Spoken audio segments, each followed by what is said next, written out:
नमस्कार शेतकरी बांधवांनो, तुम्हा सर्वांसाठी आज एक आनंदाची बातमी आहे। तर आता बरेच दिवसांपासून रखडलेला पीक विमा 2023चा खरीप आणि रब्बी पीक विमा वाटप आता सुरू झालेला आहे। तुमच्या खात्यामध्ये जमा झाला की नाही लाईव्ह तुम्ही घरबसल्या चेक करू शकता। तर तुम्हाला लाईव्ह प्रूफ दाखवणार आहे की खरीप आणि रब्बी पीक विमा तुमच्या खात्यामध्ये जमा झालेला आहे, जे की 2023चा आहे।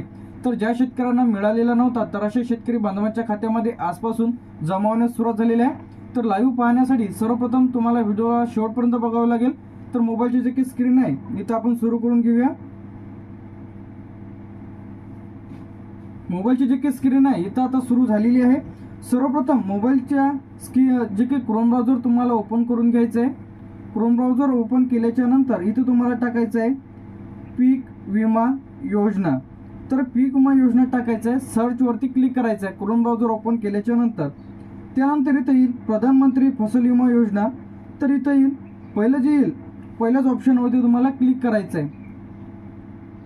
तर आता आपण प्रधानमंत्री फसल विमा योजना तर या पोर्टलवरती आल। तर सर्वप्रथम मोबाईलची जी काही स्क्रीन आहे ते आपण डेस्कटॉप सेट करून घेऊ। 3 डॉटवरती क्लिक करा। मोबाईलची जी काही स्क्रीन आहे डेस्कटॉप सेट आहे की नाही ती चेक करून घ्या। तर इथं आल्यानंतर इथं लँग्वेज आपण चेंज करून घेऊ। तुम्हाला जी लँग्वेज पाहिजे ती लँग्वेज सिलेक्ट करा। तर आपण इथं मराठी सिलेक्ट करणार आहे। ज्यांना कोणाला पीक विमा मिळालेला नसेल तर तुम्ही तुमच्या फॉर्मची स्थिती इथून जाणून घेऊ शकता। त्यानंतर आता आपल्याला पैसे चेक करायचे की आपल्या खात्यामध्ये लाईव्ह जमा झालेले आहे, किती जमा झालेले आहे। त्यासाठी शेतकरी कॉर्नर या ऑप्शनवरती क्लिक करा। त्यानंतर इथं शेतकऱ्याकरिता लॉग इन करा या ऑप्शनवरती क्लिक करायचं आहे। क्लिक केल्याच्या नंतर आता ज्या शेतकऱ्यांचं तुम्हाला चेक करायचं असेल तर त्यांचा मोबाईल नंबर टाका। हा जो कॅप्चा येईल कॅप्चा टाकायचा आहे। तर इथं कॅप्चा जे आहे कॅपिटल स्मॉल जसंच्या तसं तुम्हाला इथं टाकायचं आहे।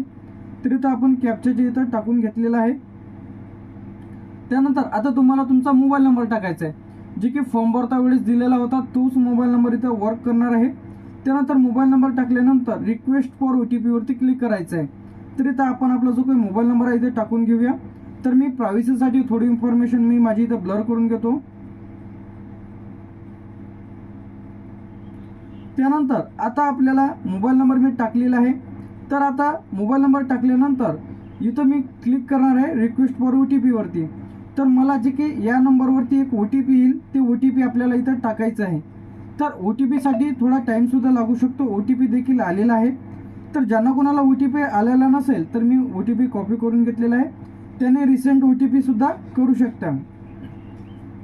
तर OTP आपण इथं पेस्ट करून घेऊ। OTP पेस्ट केल्याच्या नंतर सबमिट वरती आपल्याला क्लिक करायचं आहे। क्लिक केल्याच्या नंतर आता यामध्ये आपण एंटर झालेलो आहोत। तर आता आपल्याला सर्वप्रथम मी तुम्हाला लाईव्ह इथं दाखवत आहे। तर इथं जे की पहिले येईल आपलं इयर आणि आपला हंगाम। तर आता आपल्याला हे जे आहे 2025चं आहे। तर इकडं साईडला येऊ आपण। तर इथं आल्याच्या नंतर इथं आपण सिलेक्ट करणार आहे 2023। आपलं काय आहे तो 2023चा खरीप आणि रब्बी पीक विमा जमा झालेला आहे त्या संदर्भात। जसं मी इथं सिलेक्ट करल काय सिलेक्ट केलेलं आहे 2023।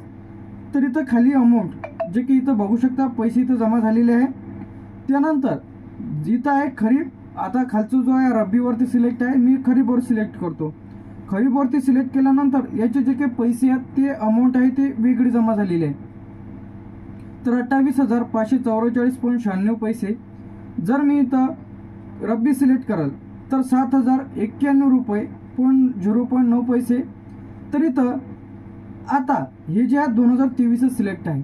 जर मी 2022 सिलेक्ट केलं तर इथं मला काहीच दाखवणार नाही, कारण की यांनी 2022 मध्ये पीक विमा भरलेलाच नाही, त्यामुळे त्यांचं असं दाखवेल।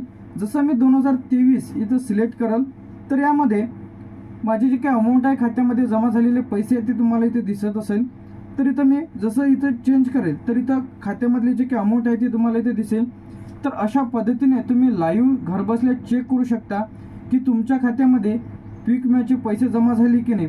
तर आता बरेच शेतकऱ्यांचे कमेंट्स इथं येत आहेत की आम्हाला पीक विमा मिळालेला नाही। तर सर्वांसाठी गुड न्यूज सुद्धा आहे। तर आता जो काही 2020चा पीक विमा आहे ते मंजूर झालेला आहे। तर या जिल्ह्यांकरिता 3 लाखहून अधिक शेतकऱ्यांच्या खात्यामध्ये 350 कोटी रुपयाचा वाटप इथं होणार आहे। तर या यादीमध्ये तुमचं नाव आहे की नाही लगेच चेक करा।